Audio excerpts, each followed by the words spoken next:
Assalamualaikum warahmatullahi wabarakatuh, sahabat sawit, sahabat planter, dimanapun kalian berada, semoga kalian selalu dalam keadaan sehat walafiat. Amin.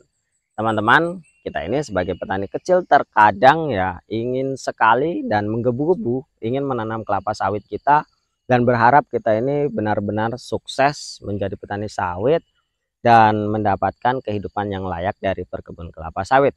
Sehingga kadang kita itu membabi buta. Membabi butanya seperti ini, seperti apa teman-teman ya? Ketika kita memiliki lahan yang sebenarnya tidak layak tanam, kita paksakan untuk menanamnya di sana. Ya, yang saya bicarakan adalah tanah brawa ya teman-teman, tanah brawa, karena yang ada di sekitar sini, di sekitar saya ini adalah tanah-tanah brawa yang mereka tanami oleh masyarakat sini dan hasilnya itu memang benar-benar tidak sesuai apa yang mereka harapkan. Dan teman-teman, yang lebih lucu lagi adalah pola pikir mereka. Mereka itu terobsesi ya, terpengaruh oleh sebuah teori bahwa kelapa sawit itu memerlukan cukup banyak air atau menyerap banyak air untuk pertumbuhan hidupnya seperti itu. Jadi mereka itu berpikir bahwa sawit akan lebih baik kalau ditanam di daerah yang banyak airnya.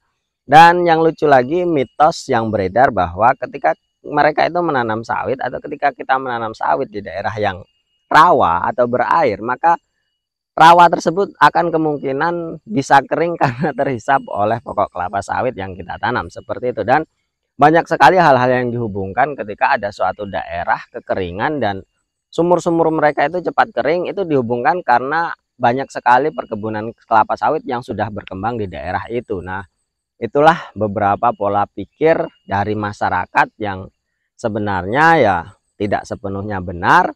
Memang teorinya benar bahwa kelapa sawit memerlukan asupan air yang cukup banyak untuk pertumbuhan hidupnya. Bahkan akan lebih banyak dari pertumbuhan atau tumbuhan-tumbuhan atau tanaman-tanaman yang lain, itu memang benar. Tapi kalau hingga mengakibatkan rawa itu bisa kering karena karena tanaman sawit, tentunya ya hal tersebut tidak sepenuhnya benar. Namun mungkin untuk saat ini orang-orang di sekitar saya terkhusus itu sudah mulai pola pikirnya sudah mulai berubah lah ya, sudah mulai mengerti, sehingga ketika mereka mau menanam kelapa sawit di daerah yang tidak layak seperti rawa, mereka sudah mempersiapkannya dengan cukup matang. Nah teman-teman, kita akan bahas mengapa sih tumbuhan itu bisa tidak berkembang dengan baik ketika kita tanam di daerah yang berawa. Ya tentunya ada beberapa faktor teman-teman. Yang pertama adalah tentunya media tanam di sana itu tidak memungkinkan untuk mencukupi nutrisi yang ada yang dibutuhkan oleh pokok kelapa sawit kita. Tentunya nutrisi itu akan hadir atau ada ketika tanah itu memang mendukung untuk pertumbuhan mikroorganisme yang ada di sana seperti cacing atau mikroorganisme-organisme yang lainnya.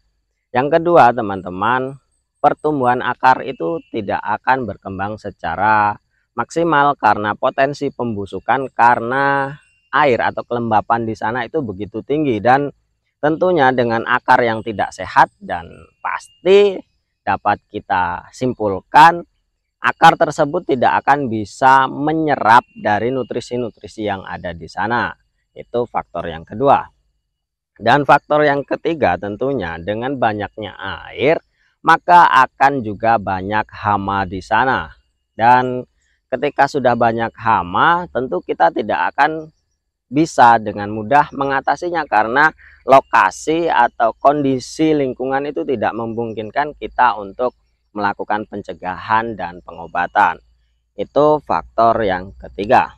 Faktor yang keempat, tentunya dengan begitu tingginya kelembapan di sana, maka akan banyak menimbulkan penyakit yang ada yang dapat merusak tanaman kita tentunya ya, seperti jamur, seperti penyakit-penyakit yang lain lah, misalkan seperti itu. Dan itu faktor yang keempat teman-teman.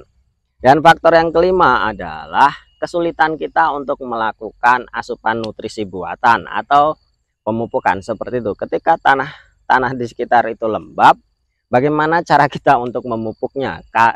Sedangkan pokok kelapa sawit itu memerlukan asupan nutrisi buatan ya, atau pemupukan yang cukup tinggi, karena kelapa sawit tanpa pemupukan seperti yang sudah saya ceritakan di video-video sebelumnya, bahwa kita menanam kelapa sawit tanpa pemupukan itu ibaratkan makan nasi tanpa lauk.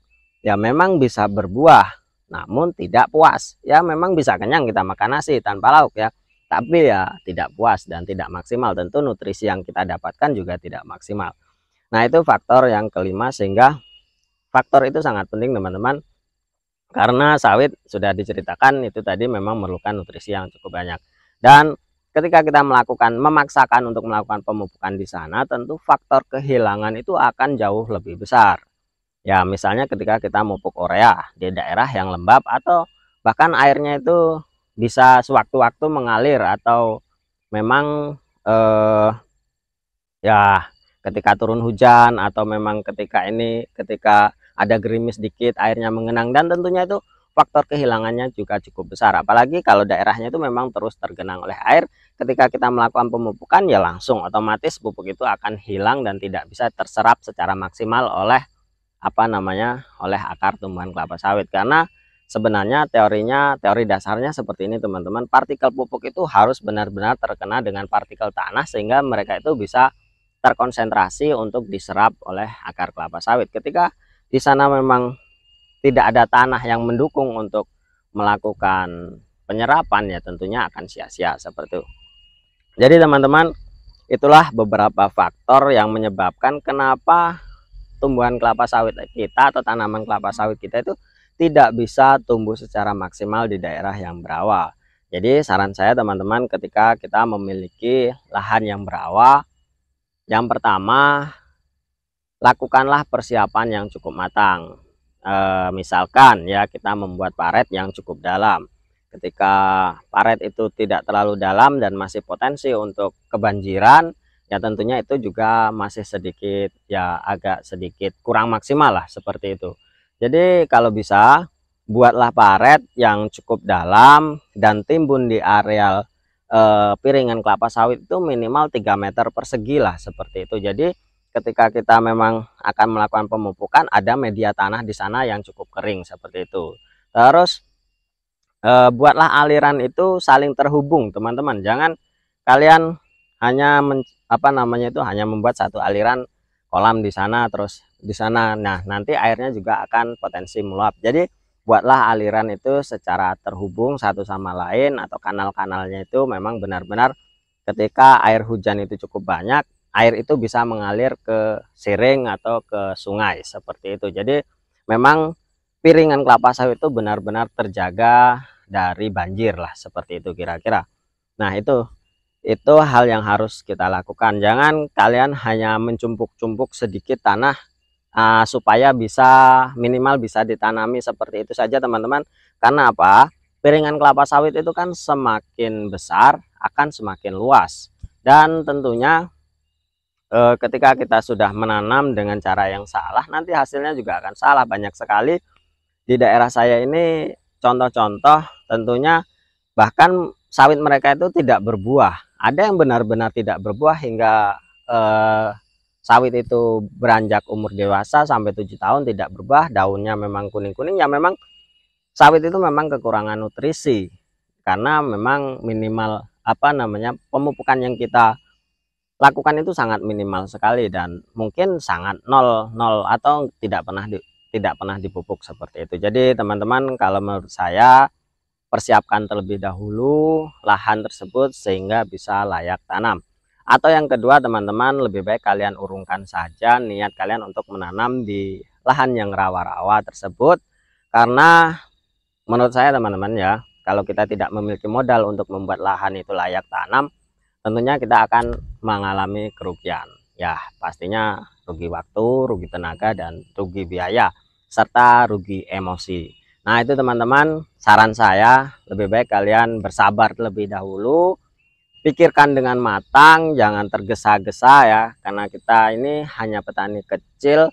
Kalau memang kita salah melakukan tindakan, tentunya hasilnya untuk kita sendiri, bukan untuk orang lain. Dan ketika sawit kita memang tidak berkembang, apa yang akan kita dapatkan seperti itu kira-kira.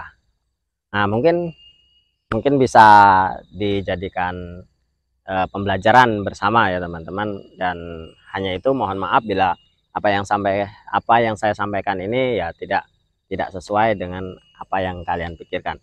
Terima kasih atas atensinya. Wassalamualaikum warahmatullahi wabarakatuh.